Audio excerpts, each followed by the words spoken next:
Hello, beautiful people around the world. Welcome to our Optimal Health and Nutrition series. In today's video, I want to talk about the topic of optimal health. I'm talking about optimal health a lot. I'm writing about it in my blog and talk about it in my videos. And so I want to take the opportunity in this video to share with you what we actually understand when we talk about optimal health and what the factors are that influence optimal health so that we can work on those areas to achieve it. So my understanding, optimal health is not only to heal from disease and to prevent disease, but it goes much further. It actually includes being full of life force, being full of energy, or perhaps you would imagine someone who's full of vitality. So imagine you feel full of energy and thrive in your life, and this optimal health allows you to pursue your life's purpose. So now that we know what the concept of optimal health is, let's have a look at the factors that influence optimal health. So the first factor is nutrition, but that would not surprise you. We all know by now that it is important to have a balanced diet, to have a diet low in processed foods, and that there are actually many factors that are influencing our nutrition, our health connected with nutrition. If you want to learn more about the best diet for you, I suggest you to watch my video on the perfect diet. Factor number 2, and this is in no particular order, I believe that community is actually very important for our optimal health. We humans are social beings. So without a community, even if it's just 2-3 people around us, we won't thrive. We want to connect to others around us, people who lift us up, people we can lift up. And together we can create and co-create something beautiful, and we can thrive. Factor number 3 is sleep. We all know what it feels like if we had a bad night's sleep or not enough sleep. So sleep is really about the quantity and the quality. 2 very important factors that are influencing your energy levels. We know what we feel like when we don't have enough sleep and not a good quality sleep. It influences all aspects of our life. There's a very beautiful book written by Matthew Walker, which I highly recommend you to read or listen to. It comes as an audiobook as well. It is called Why We Sleep, and it looks at the many different aspects that influence sleep and that are influenced by sleep, and really highlights the science that is now available about the influence of sleep on our health. It is fascinating, and I highly recommend you to listen to it. Number 4 is sunshine. Well, sunshine is of course the force of life, very closely followed by water, but sunshine and the exposure to sunshine and sunlight is absolutely critical for our well-being and our health.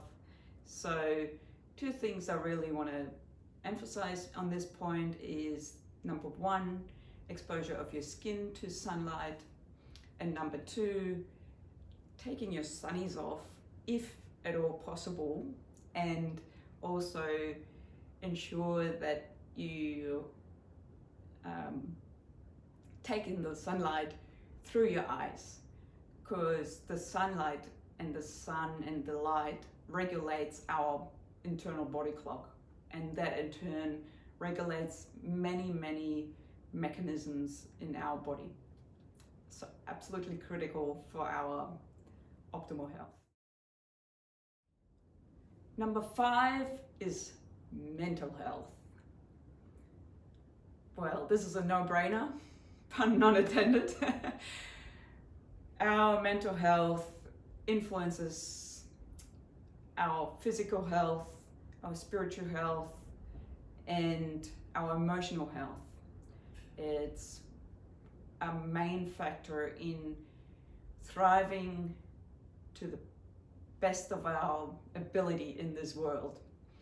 This means looking after your intellect, but also after your thoughts, and bringing some awareness to it and working on that aspect of mental health, personal growth.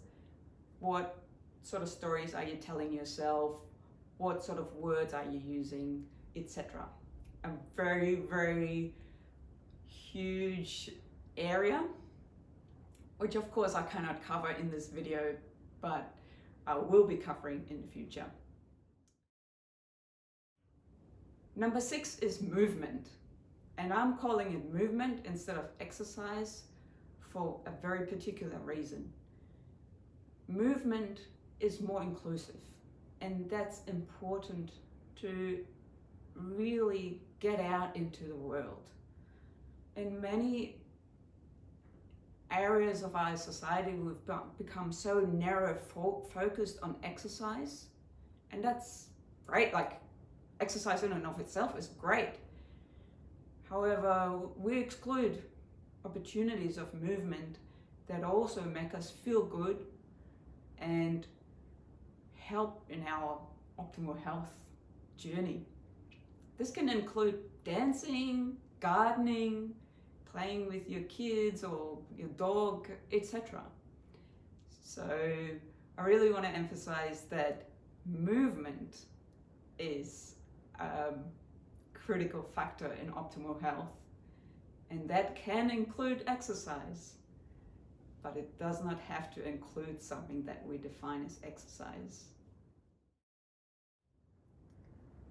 Number 7 on the list is spirit, and what I mean with spirit is really spiritual health, and that can include anything, whether you follow a religion or not, whether you have some sort of practice where you connect to your inner self, where you sit with yourself, where you have a breathing practice, a meditation, and an opportunity to connect with what is within you and what is within all of us.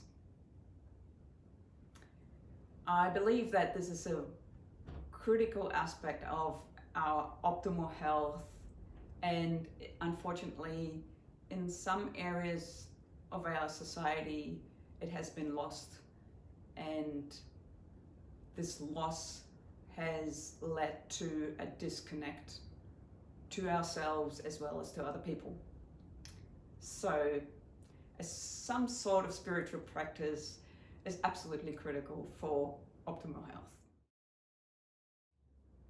Factor number 8 is the environment. And the environment includes anything from the air you breathe, the water you drink, the food you eat. It's all part of the environment. The place you live in terms of the 4 walls, or the suburb, the country, the town. It includes the immediate environment, like the suburb, or the broader environment, the global environment. And I think we all understand how much it influences our health. Without clean air, clean water, and clean soil or healthy soil, we wouldn't be able to have optimal health.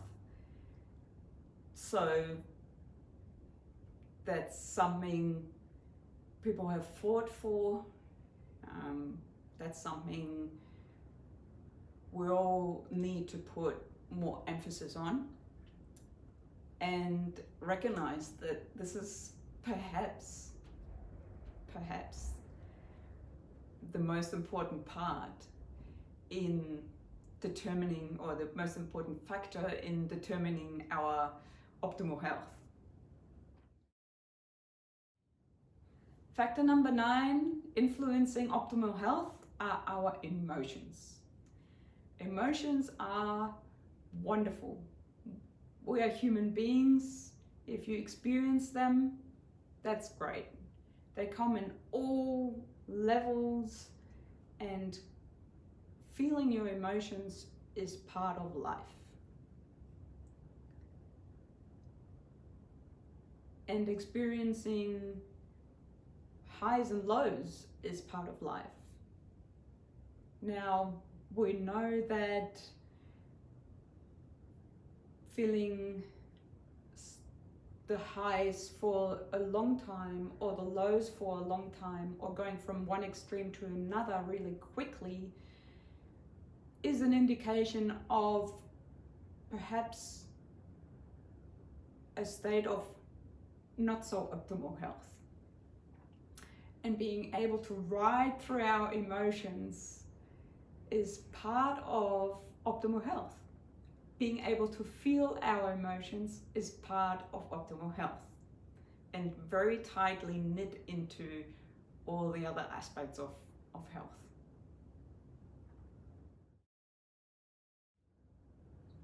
And that brings me to number 10, and that's laughter.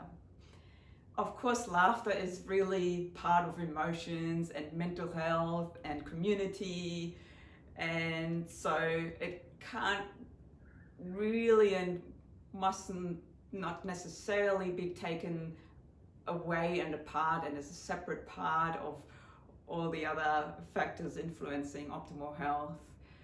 However, I've decided to take it as a separate factor because I think laughter can be medicine, and laughter is medicine. Laughter can release the energy that might be stuck in us. It can help us to lighten up, and it is just a beautiful tool to connect with other people. So on this note, laugh more, laugh often. And I hope these 10 factors that I've mentioned are resonating with you. Optimal health is something to strive for, and is something we all can achieve. And it will bring us an opportunity to live our life to our full purpose.